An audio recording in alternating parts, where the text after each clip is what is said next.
I'm joined now by Democratic Senator Tammy Duckworth of Illinois. Great to see you. Great always to see you, Senator. You know, you have these very positive numbers for Vice President Harris going into this convention, the national poll showing she is ahead. What do you think she needs to accomplish here at the convention to keep that momentum going? Well, I think the momentum is continuing to build. So I don't think we've reached even the top of where the momentum is going. And then we just need to roll on through to November. I think continuing to be consistent with her messaging will be a big part of it. But this is really going to be that big push for the next 80 plus days. Well, let's talk about that messaging, because the poll also showed that the economy is the single most important issue for Americans, and people trust Donald Trump more than Kamala Harris on the economy and inflation by a really substantial number, 9 points. The vice president did message that on Friday and laid out her plan for the economy. But this is what the Washington Post editorial board said. Vice President Kamala Harris's speech Friday was an opportunity to get specific with voters about how a Harris presidency would manage an economy that many feel is not working well for them. Unfortunately, instead of delivering a substantial plan, she squandered the moment on populist gimmicks. And they asked this question: price gouging is not causing inflation, so why is the vice president promising to stamp it out? What is your reaction, and how would you answer that? Well, I think most people, if you talk to working families, price gouging is an issue. But I think to talk about the overall economic message, that's why being in Chicago is so important, because here in Chicago, we've turned things around. We've had 9 credit upgrades here. We've had balanced budgets for the last 4 years. And this is really the message that we're sending. When Democrats are in charge, we're going to put the economy back on track. We're going to continue the momentum that we started. Inflation is coming down. And I think that is what Kamala is going to be talking about when she's going to be talking to those working families, those middle-income families.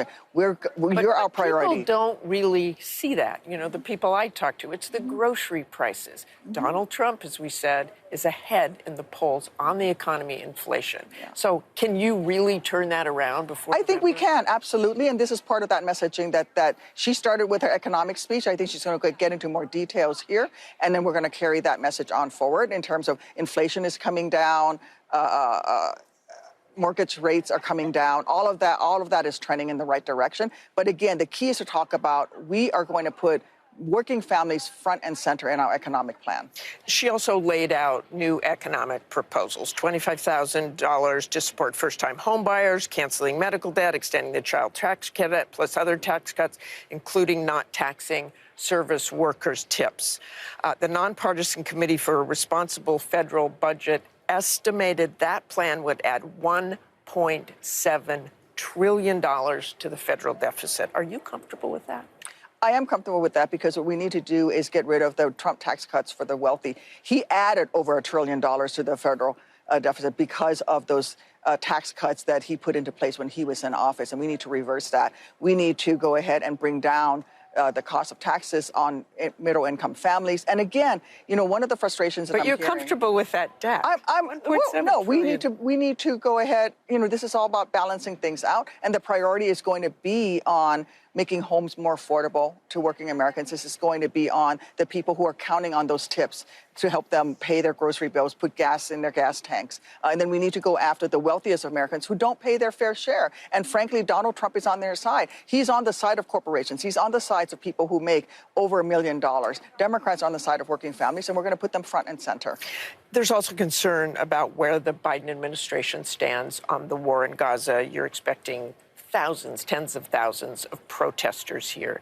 How does Kamala Harris differentiate herself from Joe Biden, or will she differentiate herself from Joe Biden? I think we need to work hard on getting the ceasefire agreement. And I think what she can push for is to talk about making sure that we get the humanitarian aid into Gaza. And I think she will lean more heavily towards the humanitarian side of things. And in fact, you know, we have issues right now where at different times, different sides have opposed the deal. We're very close to getting a ceasefire agreement on both sides. But I think you're going to see Kamala talking more about getting humanitarian aid into Gaza. I also want to ask you about what former President Trump said Thursday at an event. He was talking about awarding Miriam Adelson, a major donor of his, the Presidential Medal of Freedom while he was in office. Let's listen. It's the equivalent of the Congressional Medal of Honor, but civilian version. It's actually much better because everyone gets the Congressional Medal of Honor. That's soldiers. They're either in very bad shape because they've been hit so many times by bullets, or they're dead. She gets it, and she's a healthy, beautiful woman. It's very... And they're rated equal. They're rated equal. As an Iraq War veteran, badly wounded there, recipient of a Purple Heart, what's your reaction to those words?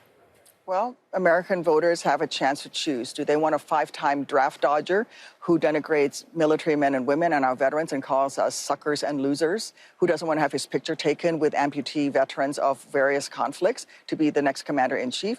Or are you going to have Kamala Harris and Tim Walz, who care deeply about veterans? Tim Walz has been out there leading on so many issues for veterans, especially burn pits. Donald Trump is despicable. He doesn't deserve to be commander-in-chief, and certainly those remarks are consistent with where he's always been. He thinks that we're suckers and losers, and frankly, he's not fit to be commander-in-chief. You talk about Tim Walz, but there's been controversy about his military service as well, saying once that he carried weapons in war, which he did not, and he said he misspoke. But an ABC News found at least one occasion where he didn't correct an interviewer who said that Walz had served in Afghanistan. Do you have any problems with that? Should he have corrected him? Well, you know, when you speak, oftentimes you say things, but remember, this man served 24 years in uniform. He's a retired command sergeant major. I'm excited to have a retired command sergeant major in the vice president's office, in the Situation Room, when we look at issues of conflicts around the world. It's going to be great to have that experience. And frankly, it's despicable what Republicans are doing. The same party that thinks that Donald Trump, who dodged the draft 5 times, who thinks veterans are suckers and losers, that's who they think is better than someone who served 24 years in uniform, protecting and defending us every single day. And frankly, I don't have a single problem with Tim Walz. He is, in fact, somebody that I think will be very good for America to have in the Situation Room with his vast military experience. Okay, thanks so much, Senator. It's great to see you, pleasure. as always.